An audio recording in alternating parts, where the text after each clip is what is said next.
ఈ దినవాక్య ధ్యానాంశం. పరిశుద్ధులు పడిపోతే, మనం రక్షించబడిన తర్వాత, ప్రభు బిడ్డగా మారిన తర్వాత ప్రతి దినము బహు జాగ్రత్తగా మన ఆత్మీయతను కొనసాగించాలి. లోకమాలిన్యం అంటకుండా జీవించాలి. అయినను సాతాను ఏదో రీతిగా మనలను శోధించి లోపరుచుకుని పాపములో పడవేసినచో ఏం చేయాలి? వెంటనే లేవాలి.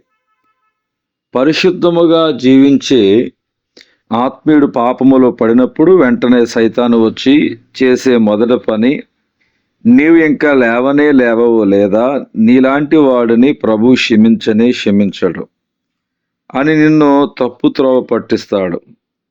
అప్పుడు మనం నిజమే కదా, నేను మరలా పాపము చేయనని నా ప్రభువుకు మాటిచ్చాను, మరోసారి అబద్ధం చెప్పనని మరలా నోరు పడేసుకోనని, మరలా శరీరాన్ని మలినము చేసుకోనని ఇలా ఎన్నో తీర్మానాలు తీసుకున్నా.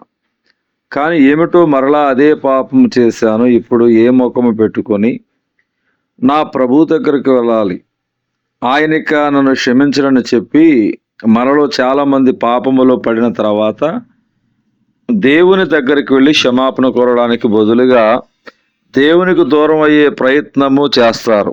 ఇది సైతాన్ యొక్క ఖచ్చితమైన ప్రణాళిక.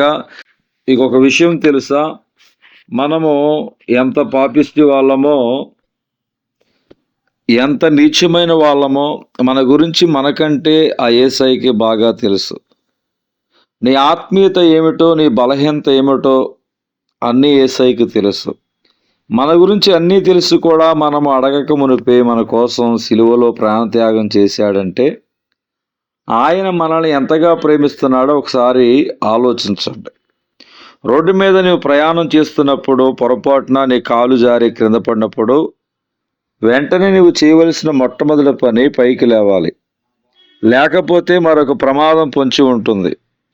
పడిన వెంటనే లేకపోతే ఏదో వాహనం వచ్చి నిన్ను మరింతగా గాయపరచవచ్చు, లేదా ప్రాణం కూడా తీయవచ్చు. ఇప్పుడు వాస్తవంగా నీవు పడినందుకు ప్రాణం పోగొట్టుకుంటున్నావా, లేదా పడి లేవనందుకు ప్రాణం పోగొట్టుకుంటున్నావా? ఇదే సైతాన్ యొక్క పన్నాగం. వాడు నిన్ను పాపములో పడవేయడమే కాదు గాని పాపములో పడిన నీవు లేవకుండా చేయటమే సైతాన్ యొక్క అతి ప్రాముఖ్య ఉద్దేశం. కాబట్టి మొదటిగా మనము పాపములో పడినట్లయితే వెంటనే అక్కడి నుంచి లేవాలి. నాశనకరమైన గుంటలో నుండి, జిగటగల దొంగ ఊబిలో నుండి ఆయనను పైకి లేవనెత్తును.